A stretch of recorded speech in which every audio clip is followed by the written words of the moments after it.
Hey everybody, welcome to our very first panel of the Something Wicked Film Festival, and this is the panel on directing the short film. I don't think we've done one on this one before, specifically on directing short films. We've done some directing panels the past 3 years, so this is a little bit different animal, and for that I've brought in some people that have had some experience specifically in directing short films. So let me go down our panel list real quickly here so you can see who's going to be talking. Chris Bratz, and Chris and I did a couple of 48-hour films a few years ago. Tim Everett, who I just met today, and so I have no idea what you've done, Tim, but you're going to tell us in just a minute. We're going to keep the people in suspense until we get around to doing that. Sonia Thompson, who a lot of you guys who may know me know that she and I have done several projects together. We met on a film set. And it's been downhill ever since, so it's been great. And then Chris Ray, who, again, 48 comes into play, because if you're talking short films in the Atlanta area, you're probably talking the 48-hour film project. So, starting back and working our way down, we'll start here with Chris. Tell us a little bit about some of your background with doing short films and what you sort of got you into it. Well, I started doing the 48-hour film festival because a friend was interested in doing it, and I used to work in films back when Atlanta wasn't as popular and crazy as it is now. And they said, oh, it's just like a weekend festival and you don't know your genre. It sounded fun. And I wound up doing it, I think, like maybe 8 years in a row. And it was a blast. Like my background is TV shooting and editing and directing, so I wanted to be a part of something from start to finish, writing and casting and editing and all that. So we didn't win any awards, but it was fun. It was no sleep, and it's, you know, I can't wait to do it again. I haven't done it in like 5 or 6 years, but next year I think I'm definitely coming back into it. But it was fun. It was fun going through the process, and looking forward to doing it again. All right, Tim, tell us a little bit about, just quickly, you know, some of the short film experience you've got. So I got my start in machinima, making films from video games. I did PlanetSide, Battlefield 2, and right now I went back to machinima. I'm working on something in this video game called Star Citizen, and in terms of live action stuff, I've done a couple of really nerdy fan films in stuff like Battletech, which is this obscure tabletop game. And then I've done a Western called The Bounty Hunter, which has won 2 Best Film Awards, and we're in the process of wrapping up production on that. We turned it from a short film to a feature, and then I have another one about Afghanistan veterans called The Cost of Living that we'll be restarting production on that as soon as we get done with The Bounty Hunter. Nice. Okay, Sonia.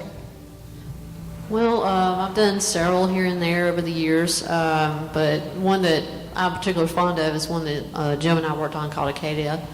And he directed it and I co-directed, but we both produced it, and it was a lot of fun.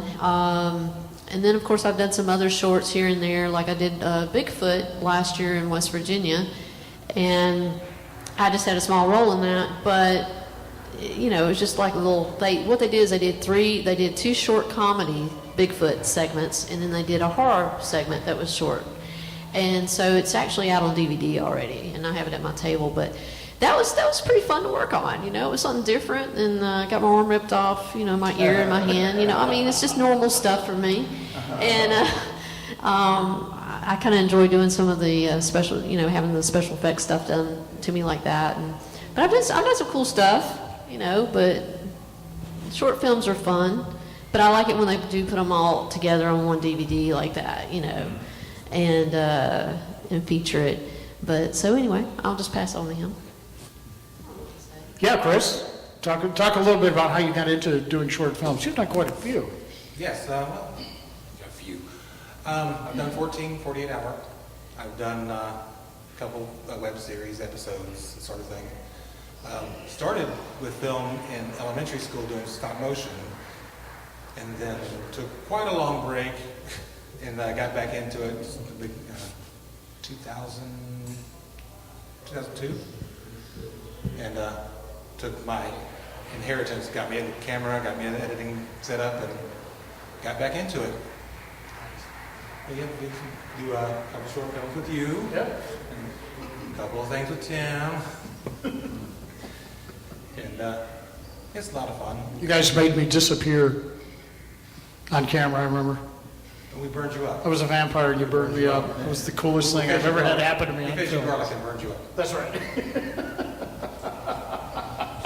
All right, so we're going to get into some specifics now a little bit. And Chris, you were mentioning you did a lot of television directing before you got into the, and that's sort of my background. I was a kid actor on stage, but then That explains a lot. You're a kid actor. that's right, yeah. I still am, but I started directing TV and producing TV for a big cable company or whatever, so we've got a similar background. Chris works with the CW here in Atlanta. And All of the Falcons. I'm sorry, I don't understand. Hold the mic closer? Oh. Them, okay. Hold the mic closer. We'll fix this in post. Yeah. So now you've had a chance, and you mentioned this, to see the industry really explode here in Atlanta. I came down here in '84, and there was a little bit going on, and then it peaked a little bit in the '90s, and then we lost it and got it back. But tell me a little bit about how some of those experiences colored you and got you into wanting to make that jump from TV into doing film work, because it really is a different animal altogether. It is. I moved down here in '97 from Cincinnati. I was in news up there, and I'm like, I'm done with news for a while. Yep. So I moved down here, and there was a show being shot here called Savannah. It was supposed to take place in Savannah, but it's kind of like a Melrose Place type of a show. Yep, WTBS. Jamie wasn't it? Luner and Shannon Sturgis and Blake Lively's sister, Robin Lively, Right. was in it. So I was PA on that for a while, and then it got canceled, or not renewed. Then like Scream 2, Black Dog with Patrick Swayze, a really bad movie. But the thing about that is, apparently I looked similar to one of the guys in the movie. So they let me ride in a stunt car. So like, we don't want to risk his life, let this guy do it. So they made me wear this bad wig, and it was fun. It was up in North Georgia mountains, and the guy driving the car is a stunt driver. He's like, well, we could roll off the mountain. I'm like, I don't want to hear that. Just say, yeah, it's gonna be fun. It's gonna be great. But it was fun. That was a lot of fun. But yeah, it did change. And then like, it seemed like there was few indie films, but then like, it was nothing. Like if it was busy back then, like it is now, like I probably wouldn't have went back into TV. I probably would have stayed working in films, and all the Marvel stuff came, and it was great, but I had to go back into TV. It just wasn't busy back then. But now, like, people when you tell people you're working in Atlanta, they all, what, you work in film? Like, what do you do? And I'm like, I just don't. I think TV, because news is more my background, but the 48s were a blast, and yeah, it's great seeing how Atlanta and Georgia has exploded into this, hub of Hollywood. It's awesome to see how it's grown as much as it has. I call it Atlanta Wood. That's right. Have you gotten a bug to script short films? I mean, just as a sort of a step up into maybe getting into a bigger, into more feature type stuff. Yeah, I've had ideas for a while now. I'm trying to find some time to get on them, since this festival is horror themed, I've always wanted to do a horror film. And it seems like in the 48, to me, the 48 festival, I've had the worst luck in picking genres. Like I never picked what I wanted. Yes, he has, folks. Yeah. He really has, yeah. Yeah, the last year I picked operetta. Yeah. The only one in the whole city I picked that. That was a classic. Yeah. It was a good film. 3 of our actors dropped out because they didn't want to sing. But yeah, so I think horror is the place nowadays, because everything can be done so low budget, and the returns on those movies are just awesome now. And horror movies, I think, are getting a lot more respect these days now than they used to get. Tim, I did not know Tim's background when he came in here, so this is pretty cool. Into the gaming industry, this is really awesome, because I got to confess, when they started taking some feature films from gaming, because anyone who hasn't gamed doesn't realize that these are like mini movies. I mean, they really are, except they're almost like I don't know what I would call it, audience participation movies almost, where you're writing the movie as you go along. But so I've always been fascinated with how you make that transition from a video game into what is a into either a feature film or a short film. I mean, what do you look for as far as making that jump? Saying, okay, that game, we can definitely make a good story out of it. So the way that I go about doing it is I play the game, and there are a lot of factors that you have to kind of look into. And the first and foremost is whether or not the game has a means of like a free look camera. So you have like a cinematic mode where you can control the character that you're logged in as, your avatar. And if it's got like a head-up display, like it shows like your health and your life and all that stuff, if you can turn it off and just use that as your camera, and you have the ability to go wherever and do whatever, then you're good to go. If it doesn't have that, then either you're gonna have to like really compress your screen and blow it up so that that stuff is outside of the window, or just not do it at all. So typically I find ways to film in those where I can do exactly that, because I don't want to watch a thing where I'm staring at my health meter or something else, or like this global chat channel where you've got little kids swearing. It's like, I learned how to say the F word, and they spam it. So having the ability to turn that off is the biggest thing, and then having the freedom to film unimpeded, because you're on you're on a server with potentially hundreds or thousands or hundreds of thousands of people, and they have no idea what you're doing. So you're on there doing a thing, and some guy is flying by in a spaceship or whatever, and he's like, oh look, it's a bunch of people that I can just sneak up on and lay waste to, and then all of a sudden the thing that you spent an hour setting up is completely ruined. So having the ability to get away from that is also preferable. Now, do you do is it a lot of online gaming that you're doing right now, on the gaming side of your life? They're all online because you have participants that live in other places. Yeah. So typically, for example, the first one that I did was in Planet Side, and that was a massively multiplayer online game, and it had thousands of people all on the same server. With Battlefield 2, what we were doing is we would just basically load up our own private server, and we would have 12 to 24 people, and then we did the same thing for MechWarrior Online, and the one with Star Citizen is a live server, so we don't have that same ability. I'm amazed at how many films that I like that were based on video games. I think the Resident Evil ones absolutely really set the tone and set that off. So I'm really glad to see that that's now another creative genre that we can jump into short and feature-length films from. That's great.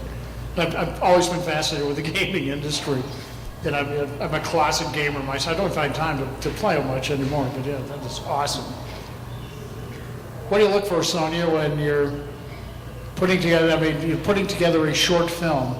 And we've had a lot of discussions on short films, and they seem to be coming back into genre again, or sort of back into style again. But what makes a good short film? Well, first you got to have a good story that can that doesn't have to have a whole hour and a half to play out. And that can be kind of difficult sometimes, because you do want to extend it out, and that's the reason some short films become like 45-minute films instead of 20-minute films or 30-minute films.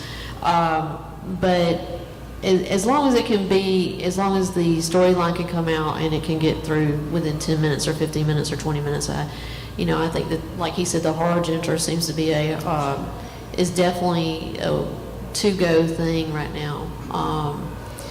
But I don't know, I've seen some really good ones. Like watching those last night of Lynn's was just phenomenal. Oh my God.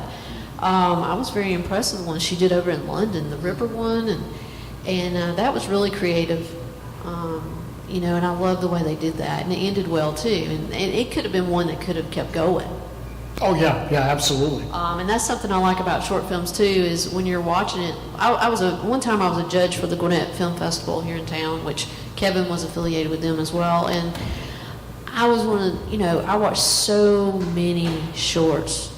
There were some really good ones that needed to be full feature, and I know that that's kind of a tool for some people to be able to, do the short to get the money so they can do it as a feature. That's one of the advantages of doing a short, is to use it as a tool to get the money, the investments to do the feature. But if I want to do that, I want to make sure that everything that I use in the short can be used in the feature. That way I don't have to refilm it. That'd be the perfect ideal thing to do, and that's kind of what we did with Acadia. But now that it's been a few years since we shot that, we may have to reshoot it.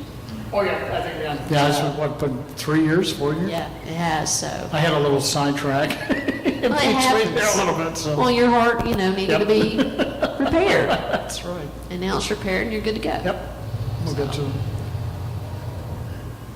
My turn. your turn, Chris, about what makes a good short film. Brevity. And how? Brevity. Brevity. But I mean, are you using short films maybe to eventually ease into maybe trying a feature film, or what's the Using appeal? it as a practice ground Yeah, for features, but I tend to look for, if I'm going to do a short film, I want a strong central concept that I can get through in a brief amount of time. Having trained in the 48-hour, you kind of gear yourself to, this is what we have, this is how much time we have, pardon me, this is how much story we can tell. I've expanded a little bit. We did one, The Great Detective, which runs about 25 minutes. And, but it's still based on a simple concept. It's a whodunit at a party. Someone drops dead, and the great detective quizzes the suspects. It's tried and true. Everybody's seen it. You take that, spin it a little bit, and you have your films where you just take a small slice of life story, or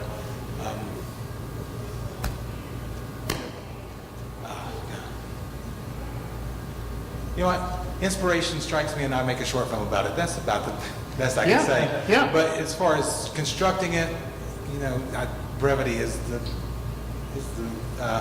root of everything good in it. So I can't get muddled down in subplots and side characters and that sort of thing if I want to get it done.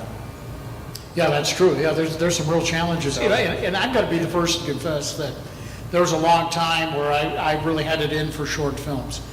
Didn't like them, thought they were a waste of time.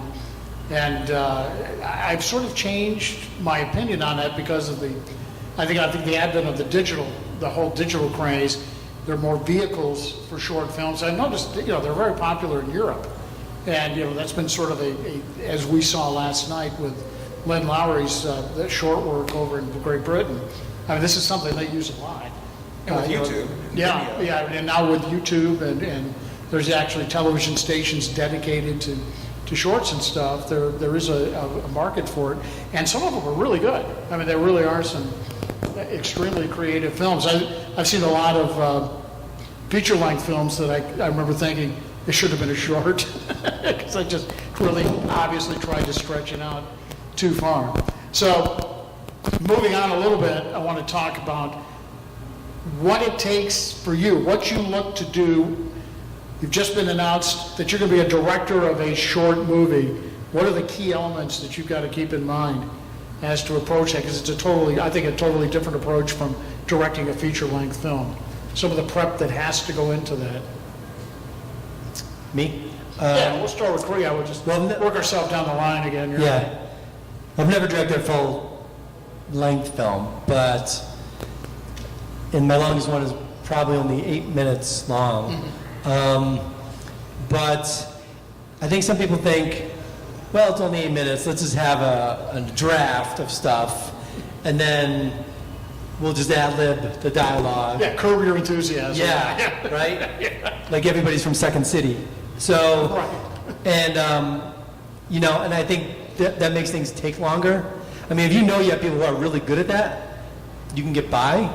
But shooting some of our stuff, and a lot of it was off the cuff. You guys were good at it. But I literally edited all night long, like straight through the night, because there was so much. And a lot of it was good, but there's so much of it.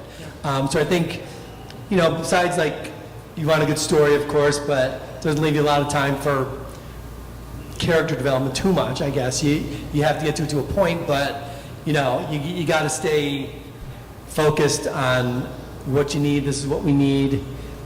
You know, let's not try to make it bigger than it is.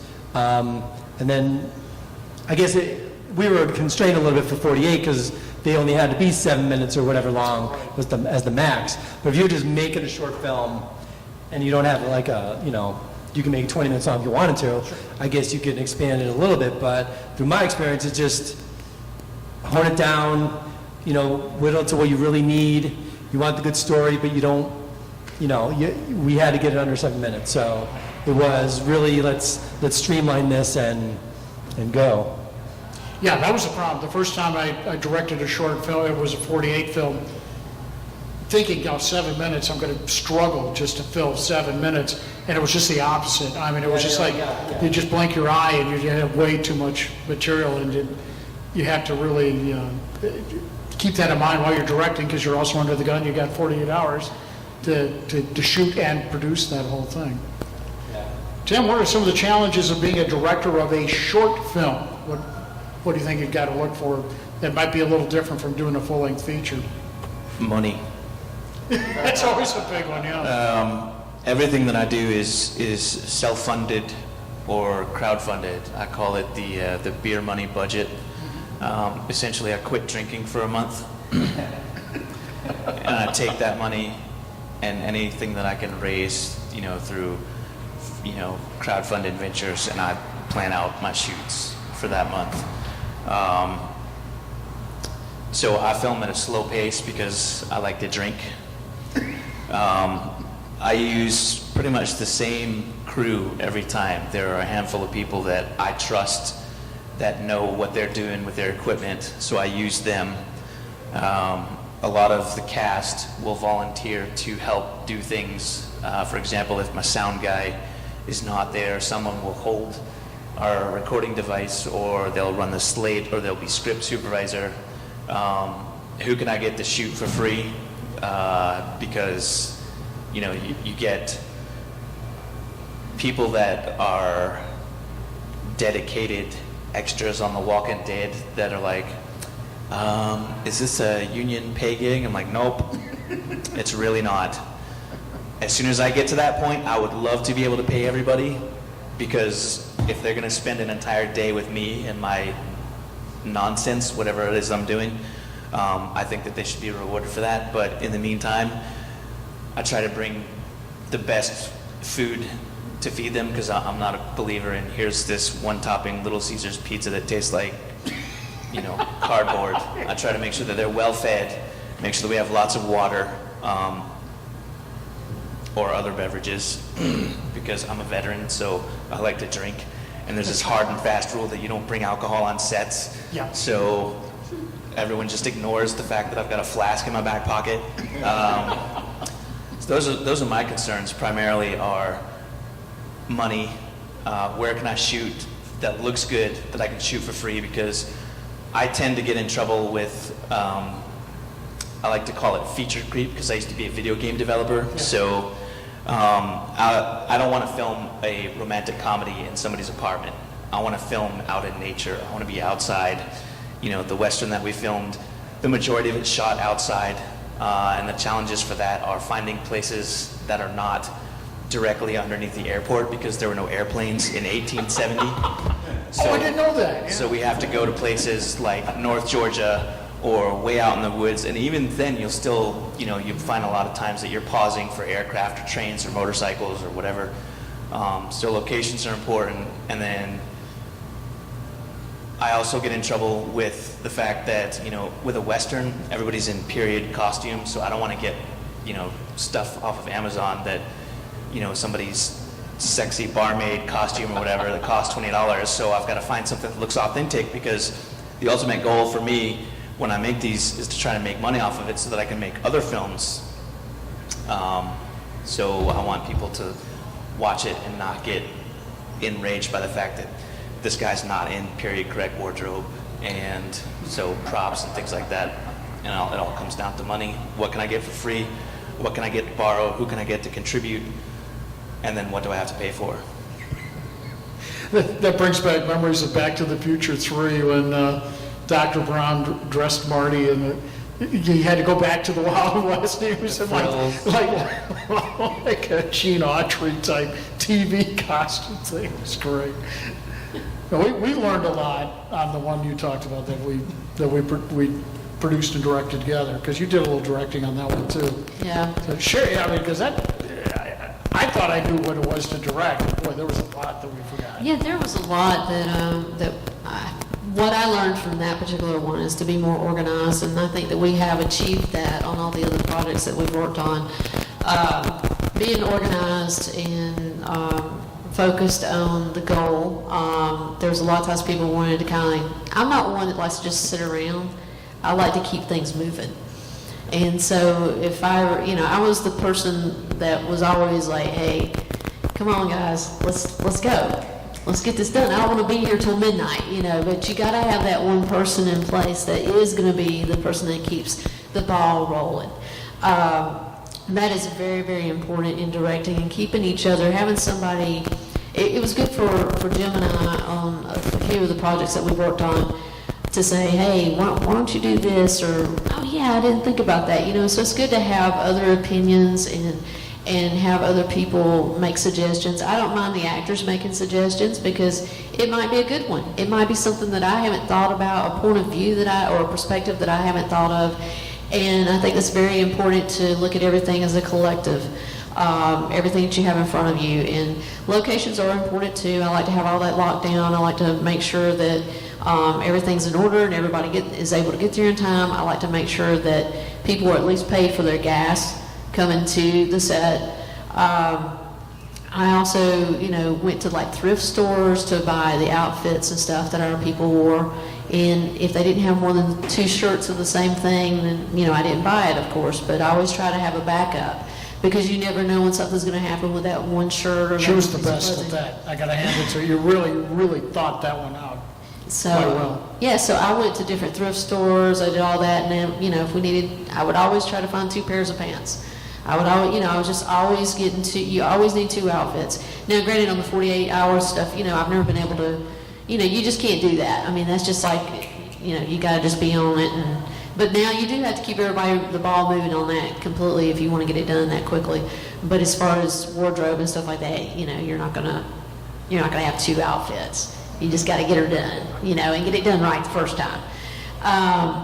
But especially in horror too, you have to keep in mind that things are going to get bloody.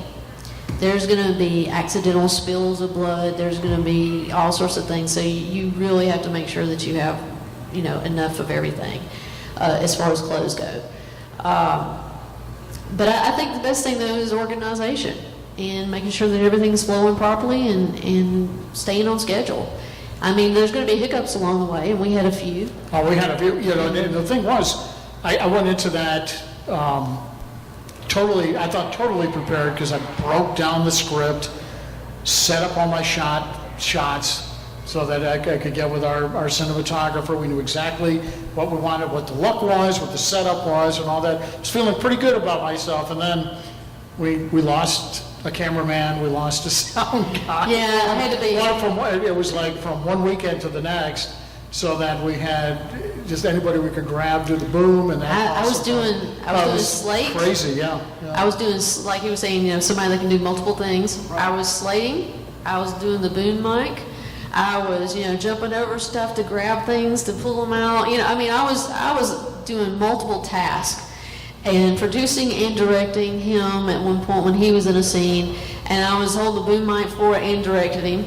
So, it takes pure talent to do multitasking on set. But I'm glad that we're able to do that, and I'm glad to have other people and actors even that not only are actors, but they, do behind the scenes stuff and electrical things. And, you know, it helps when everybody's got multiple talents. It really does. And I think that's the best thing on any short that I've ever worked on is seeing everybody jump in and help each other. Okay, Chris, you just finished one. You just finished a short, just a few weeks ago, right? The Great Detective we showed a few weeks ago, yeah. Yeah, so relay some of your experiences with when you're going in as a director. What would you advise some of the folks watching this to think, I got a camera, you know, and it's, you know, I got an editing system at home, and we'll just get a couple of friends and we'll just go shoot this sucker. That's exactly my thought process. You've been there for it. And honestly, it is my thought process for a lot of it. I mean, when we do something like what Hamlet said, a very simple movie, 9 actors, a black backdrop, and 2 idiots behind the camera. It was very simple. And it turned out well. For something like The Great Detective, we had a large ensemble cast, and it was done, to touch back on something we talked about earlier, it was done improv, because it was a class of improv students. So we did do a full improv movie. Main thing with putting something together like that, though, is logistics, resources. We're now an industry town, and it's a double-edged sword for filmmakers like us. We don't have budgets, and people are more savvy now. You want to shoot somewhere, they want a location fee, and good on them. You know, if you can get it, it's great. You're not going to get it from me, because I'm barely got gas money to get there. And the actors are getting a little, I mean, we have more actors, but they're actually working. So to find someone who has the time to come out and play is a little harder than it used to be. So although we do have more global resources, being an industry town, for the independent filmmaker, we've got to share with the big boys now. So organizing that is really my main concern, is that whose schedule is going to mesh with everybody else's schedule, and where are we going to be able to do this thing. And getting logistics down is really my main obstacle in most of this. Yeah, it has gotten a lot more complicated than it was 20 years ago. That's for sure. Let's talk a little bit about money, because Tim, you mentioned money. You were bringing that up as well. You've got a project, and maybe, you know, people understand it's a non-union short, and you're going to be asking people to work gratis and all that, but still, there's no such thing as a totally free film. Even if you've got actors and some crew people working for free, you know, hoping for the best on this, what are some of the challenges you got? You know, where does the money go that you raise to help finance a short? Because I think in some ways it's complicated as trying to finance a feature film. All right. Yeah, you brought up the money thing, so I'm going to pick on you first. Pretty much, I will budget in for my crew, because most of the people that I work with on that end will not work for free. And then for me, it's probably going to be wardrobe, because everything that I've done live action thus far has not been, okay, you know, just show up in jeans and a punk rock t-shirt or something. It's like the Western, obviously everybody's in period wardrobe. The film that we're doing with Afghanistan veterans, the first thing that we shot, once we found our location, it was a combat scene in Afghanistan. We found a spot in South Georgia that it's Providence Canyon, and if you color grade it correctly, it looks like northern Afghanistan if you keep the shots pretty close. So with that, what I did was I sourced a lot of veterans that are friends of mine. Some of them are actors, and others are just veterans that wanted to help. And for me, that was important, because number one, if I'm going to make a film about guys in combat, I want people who have actually done it, like me. I don't want to have to sit here and train actors, okay, this is how you have to walk, this is how you have to talk. So right after that comes, the props and the wardrobe, because people who are civilians can look at a film and think, oh, this is great. But me, anytime I watch anything with guns, I'm automatically going to see, are they holding it correctly? Are they shooting correctly? Are they doing something stupid like running around, for 10 seconds without any kind of cover? And of course, they're the heroes, so they're being shot at and they're magically dodging bullets, but he's not even looking and he's shooting and he's hitting everything. And I want mine to be realistic, because the message that I'm trying to convey with this particular film is this sucks. So the people that watch it, I want them to realize the reason why this sucks is not because the wardrobe is off or the props are off. I want them to realize that what these people are going through is the focus, not how terrible, this guy's uniform is out of regs and all this other stuff. So that's what I focus on. That's where my money goes. And then if I have stuff left over, I try to give, gas bumps to cast and crew. We try to carpool. Of course, food is important, so try to make sure that everybody's fed for however long we're going to be out there. And fortunately, I know a sound guy who does really good around a campfire, so I bring him all the time, and I have to pay him for the things that he buys, because he's going to feed 20, 30 people. So that's where all my money goes. So that's why I'm not very happy when I have to quit drinking to film. Chris, you ever run into any financial strains doing all the 48s? Because they're not free. I mean, No, they're not free, and I was usually the one who kicked in the money for the fee, which is fine. But you guys mentioned it, having a good crew is huge. You don't want a bunch of people who are going to bitch and moan and half-ass it. And since you mentioned food is, when there's no budget on a film, because everybody was doing everything for free in the 48, you feed them, and that solves a lot of problems. Like, you really do. Like, in most situations, you feed people and they're happy, to the point where you need them to be. So, but we never really had budgets, because we didn't know what we were doing. We didn't pick our genre until Friday afternoon. You get it Friday night at 7 o'clock. So if you pick period piece or Western, it's like, we're hitting Party City. Like, I don't know what you do. I would love to go authentic like that, but you don't have time unless you get that stuff that you need for every single possible genre, and then just be ready at that point to go. Yeah. But, you try to come up with ideas that could cross, genre lines. Like, oh, this idea could work for that and that one,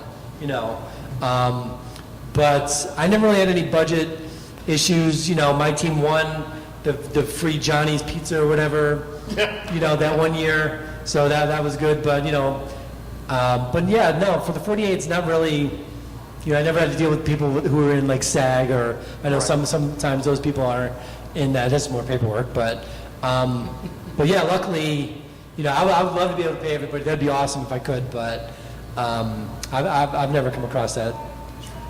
I think we had the same. We paid our cameraman. I think. Yeah, we paid our camera and makeup, because special effects is very important. Yeah. And like I mentioned earlier, we tried to at least give people gas. Even when I directed Nazi zombies up in Kentucky, we made sure everybody got fed, and we paid our crew, and we made sure everybody had gas money, at least gas money and food. That's the two key things. But we spent most of our money on the special effects for the bloody makeup and all that, and that's very important on a horror movie. You want to make sure you've got the right stuff, and if you really want a good special effects person, you got to pay them, because their stuff does not come cheap.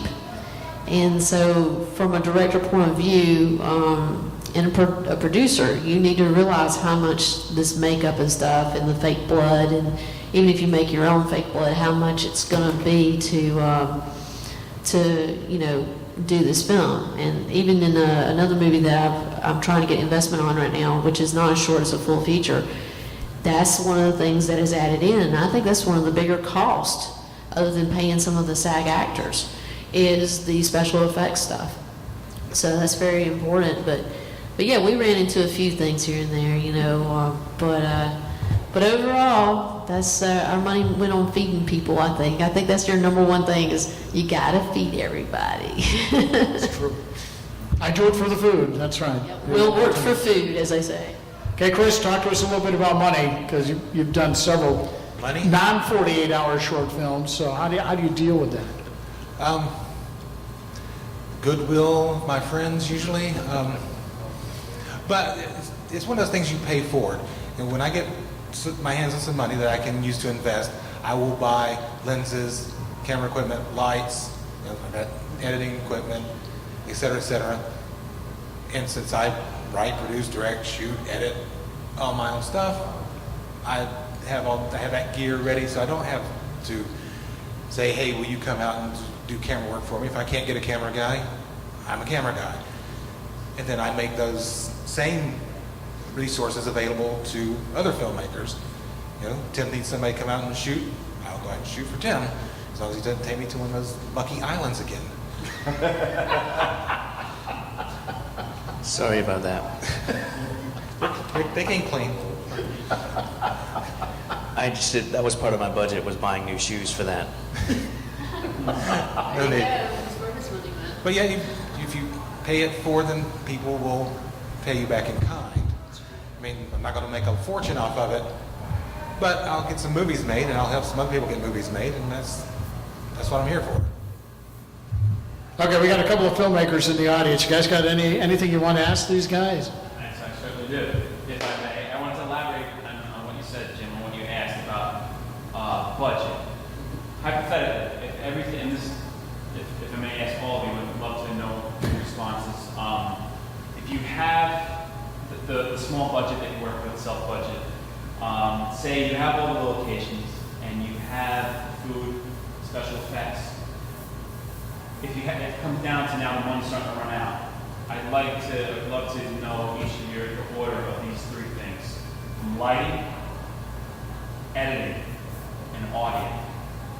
If you put them in the top, like what would have to be number one, number two, number three, in order to get that last, to make it all worthwhile. If the money's running out and we can't really afford the audio, but we have a great editor, and I'm talking about you have a great script and you have great actors and everything. What's the order that you would put it in? I know what I would say for number one is audio. That's One of my biggest bugaboos, not only on short films, but big films, and in indie films as well, big indie films as well, is that there seems to be sometimes a problem mixing your sound design. Either you don't understand what someone's saying because they're getting blasted out by music or whatever, and it's a very simple thing, and I think sometimes that gets left to the end. And it's really like, you can have the most beautiful film in the world and outstanding performances, but if you can't hear it, it just doesn't work. So, that's just me. Now, you guys may disagree with me on that, but I've always had a bugaboo about audio. It might be because I was in radio for so many years, so that was always something I was very attuned to. Yeah, I would say, if you're talking about, you're just talking about audio mixing in the editing process, or if you're talking about recording audio, I think that is huge. Because if you have bad audio, you recognize it like that. When you're watching a film and it's got bad audio, and I understand on the 48, you go to the screenings, and some people are using the shotgun mic that's on the camera. And sometimes they're far away from the camera as you are, and it's like, you crank that up, and then you hear the hiss, and then and if something's overmodulated, that's almost impossible to fix. You can't fix bad audio. But if you talk about audio editing, which is part of the editing process, I guess, editing is really important too, obviously. But I would say audio too, because even working in TV and news and live, I direct a lot of live stuff. If audio is bad and it's live, what do? You go to a commercial, you hope you fix it and change the battery, bad audio is instantly recognizable. It's something you just can't not hear, or if you can't hear it, you notice it. But I think that'd be my first one. Yeah. And that's mine too, because that's a pet peeve almost when I go somewhere to a movie and the audio's up and down. All of a sudden you hear them, and it happens like on Netflix sometimes. I have to cut my TV way up just to hear the conversations, and you shouldn't have to do that. But I think that's the most important, and all that. But sometimes you got to do what you got to do, though, when it comes down to not having the money. But that's exactly where I would put it. But food, I mean, that's when you cut back to the pizzas. And, hey, let's do some popcorn. You kind of need a snack there, you know, and that's where you go get them cheese puffs and Cut a everybody deal knows on about, you Chick-fil-A, know. if you can cut a deal on Chick-fil-A. Yeah, I mean, and what Jim and I did, we have the best mothers in the world. We were filming up at his house, and anytime we filmed up there, his mom and they cook stuff, right? So my mom, when we were filming near my house, my mother cooked a full meal, and she got it all out of the freezer, so it was all fresh vegetables, and I mean, it was home cooked, and so my mom did the catering, and his mom did the catering, and they have both pitched in on several movies and stuff that we've worked on. And even when I was filming up in Kentucky on the Nazi zombie one, the videographer's wife she cooked us a full meal too. So, you know, hey, if you've already got lots of food in the freezer, time to clean it out, have at it, you know? Get some people to bring potluck to set, you know? I mean, you know, why not? What do you think, Jim? The places that I film are usually out of doors, so we use natural lighting for the most part. So audio is going to be my big thing. I've been to film festivals and people have sent me things to watch, and I watch it and I'm like, oh, this audio is awful. So if you don't have good audio, your film is done. Just don't even worry about it, or make it a silent film. Get some funky piano music and some random person to pop in and hold up cards and call it a wash, because if you put something out with bad audio, people will watch it, but they're not going to give you their honest feedback, because unless they're the type of person that will. But for the most part, most people in this industry don't want to hurt anyone else's feelings unless they have a vested interest in it. So it's got to be audio every time. How about it, Bruce? Is that why you made a silent film the last time out? You made a silent film not too long ago, right? Yeah, a couple weeks back, we did 48 hour. We were lucky enough to draw 48 silent film, and had a nice long nap that evening. Audio is, for me, really hard to work with because I want to be as meticulous as possible. So getting it caught on set is so important. The other two you mentioned, lighting and editing, you can, you know, Roger Corman shot movies by the light of their headlights. You know, grab a bed sheet, you use a diffuser, pull up your SUV and shoot. If you got to cut back on the editing, tell them it was an artistic choice. But if they can't hear you, they can't hear you. Yeah, there's a lot of tricks when it comes to lighting, and Chris, you probably can relate to this, because we never had the budget, the equipment we needed for the TV station I worked for. I can't recall how many different remotes I went out with one little 1K. That's it.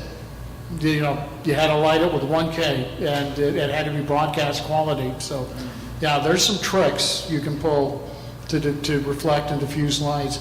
I mean, you know, I remember a buddy of mine made reflectors from tinfoil, you know, on cardboard, but they worked. I mean, because we just didn't have the money for it. Well, yeah. Yeah, just, you know. The good thing is nowadays, with the way technology has gone, they make decent lights that you don't have to plug in. They charge by batteries.